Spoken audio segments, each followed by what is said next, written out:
ಆ ಕಾರಣಕ್ಕೆ ತಮಗೆಲ್ಲ ಗೊತ್ತಿದ್ದಂಗೆ ಚುನಾವಣೆ ಟೈಮಲ್ಲಿ ನಾವು 5 ಗ್ಯಾರಂಟಿಯನ್ನ ಘೋಷಣೆ ಮಾಡಿದ್ವಿ.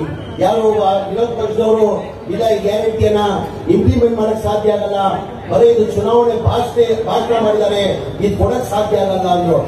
ನಮ್ಮ ಮಾನ್ಯ ಮುಖ್ಯಮಂತ್ರಿಗಳು ಸಿದ್ದರಾಮಯ್ಯ ಅವರು, ಮಾನ್ಯ ಉಪಮುಖ್ಯಮಂತ್ರಿಗಳು ಡಿ ಕೆ ಶಿವಕುಮಾರ್ ಅವರು ಒಂದೇ ತಿಂಗಳಲ್ಲಿ ನಾವು ಏನ್ 5 ಗ್ಯಾರಂಟಿಯನ್ನ ಘೋಷಣೆ ಮಾಡಿದ್ವಿ, 5 ಗ್ಯಾರಂಟಿಯನ್ನ ಇಂಪ್ಲಿಮೆಂಟ್ ನಾವು ಮಾಡಿರೋದು ತಮ್ಗೆಲ್ಲ ಗೊತ್ತಿದೆ. ಚುನಾವಣೆ ಟೈಮಲ್ಲಿ ತಮ್ಗೆಲ್ಲ ನಾವ್ ಯಾವತ್ತೂ ಮನೆ ಕೊಟ್ಟಿಲ್ಲ ಅಂತ ನಾವ್ಯಾರು ಘೋಷಣೆ ಮಾಡಿರಲಿಲ್ಲ. ಮನೆಗಳು ಬಡವರು ಕೊಡ್ತೀವಿ ಅಂತ ನಾವ್ಯಾರು ಘೋಷಣೆ ಮಾಡಿರಲಿಲ್ಲ. ಬರೀ 5 ಗ್ಯಾರಂಟಿ ಅಂತ ನಾವು ಘೋಷಣೆ ಮಾಡಿದ್ವು. ಚುನಾವಣೆ ಆದ್ಮೇಲೆ ಬಹಳ ಜನ ಬಂದು ಹೇಳಿದ್ರು, ಬನ್ನಿ,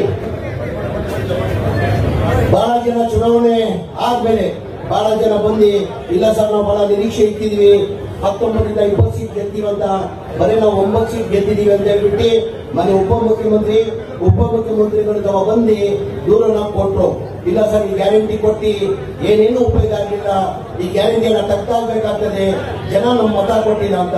ಮನೆ ಉಪಮುಖ್ಯಮಂತ್ರಿಗಳು ಮನೆ DCM ಅವರು ಒಂದೇ ಮಾತು ಹೇಳಿದ್ರಿ, ನಾವು ರಾಜಕೀಯ ಲಾಭಕ್ಕೋಸ್ಕರ ಈ ಗ್ಯಾರಂಟಿಯನ್ನ ಕೊಟ್ಟಿಲ್ಲ, ನಾವು ಜನಗಳು ಒಳ್ಳೇದಾಗಲಿ ಅಂತ ಹಿನ್ನೆಲೆಯಲ್ಲಿ ನಾವು ಗ್ಯಾರಂಟಿಯನ್ನ ಕೊಟ್ಟಿರೋದು.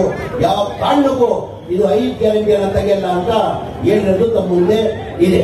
ಹಾಗಾಗಿ ನಿಮ್ಮಲ್ಲಿ ನಾನು ನಾಳೆ ನೀವು ಪ್ರಶ್ನೆ ಕೇಳಬೇಕು. ಆಲ್ರೆಡಿ ಇದಕ್ಕೆ ಅಂತ ಇವರು ಹೋರಾಟನ ಮಾಡಿದ್ರು. ವಾಲ್ಮೀಕಿ ನಿಗಮದಲ್ಲಿ ಏನೋ ಒಂದು ದೊಡ್ಡ ಮಟ್ಟದಲ್ಲಿ ಏನೋ ಆಗಿದೆ ಅಂತ ಹೇಳ್ಬಿಟ್ಟು ಬಿಜೆಪಿ ಅವರು ಸದನದಲ್ಲಿ ಹೋರಾಟನ ಮಾಡಿದ್ರು. ಅವ್ರಿಗೇನು ಅದನ್ನು ಸಿಕ್ಕಿಲ್ಲ.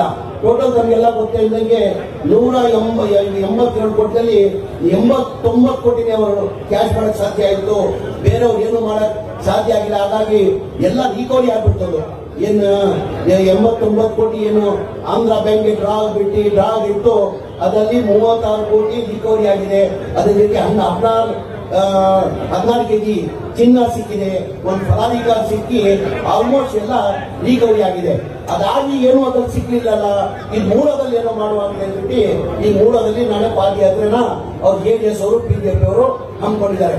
ಮನೆಯಲ್ಲಿ JDS ಮತ್ತೆ ಬಿಜೆಪಿ ನಾಯಕರನ್ನ ಕೇಳಿದ್ರು, ಯಾವ ಕಾರಣಕ್ಕೆ ನೀವು ಪಾದಯಾತ್ರೆಯನ್ನ ಹಮ್ಮಿಕೊಂಡಿದ್ದೀರಾ, ಏನಿದೆ ಅಂತ ಮೂಲದಲ್ಲಿ ನಮ್ಗೆಲ್ಲ ಮಾಹಿತಿಗೆ ನಾನು ಹೇಳಲಿಕ್ಕೆ ಬಯಸ್ತಾ ಇದ್ದೀನಿ. ನಾನು ಮೂಲದು ಸಿದ್ದರಾಮಯ್ಯ ಅವ್ರದ್ದು ಏನೇನು ಅದರಲ್ಲಿ ಪಾತ್ರ ಇಲ್ಲ.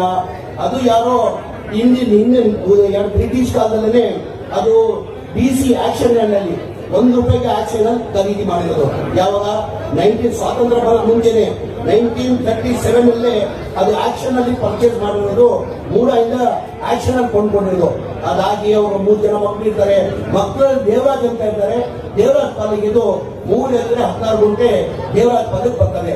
2004ರಲ್ಲಿ ದೇವರಾಜ್ ಏನ್ ಮಾಡ್ತಾರೆ, ಸಿದ್ದರಾಮಯ್ಯ ಮನೆ ಮುಖ್ಯಮಂತ್ರಿ ಬಾಮೇದ ಮಲ್ಲಿಕಾರ್ಜುನ ಅವ್ರನ್ನ 3 ಎಕರೆ 16 ಗುಂಟೆ ಅವ್ರಿಗೆ ಕೊಡ್ತಾರೆ.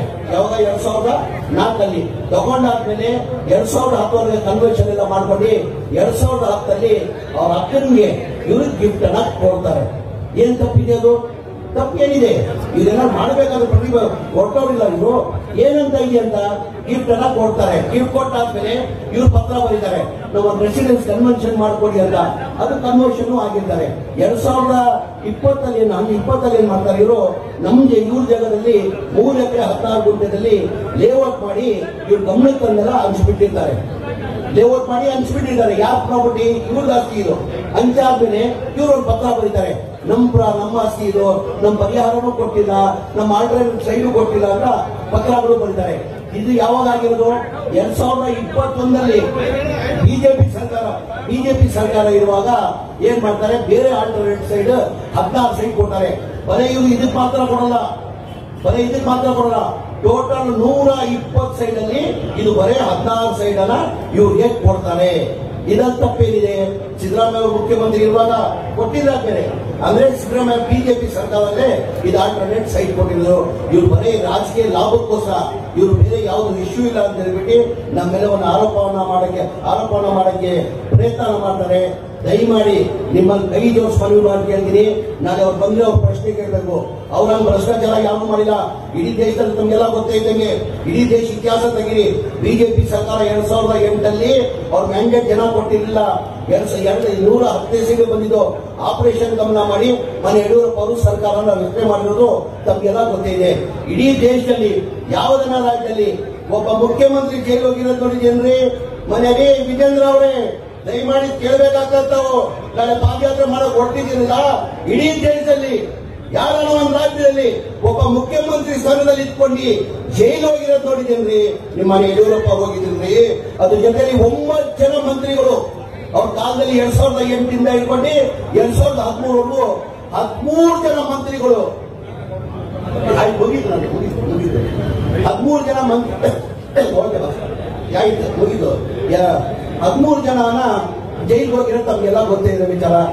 ಹೆಚ್ಚಿನ ಸುದ್ದಿಗಳಿಗಾಗಿ ಮುಳುಬಾಗಿಲು ಟೈಮ್ಸ್ ಯೂಟ್ಯೂಬ್ ಚಾನೆಲ್ ಅನ್ನು ಸಬ್ಸ್ಕ್ರೈಬ್ ಮಾಡಿ, ಶೇರ್ ಮಾಡಿ, ಬೆಲ್ ಐಕಾನ್ ಒತ್ತಿ.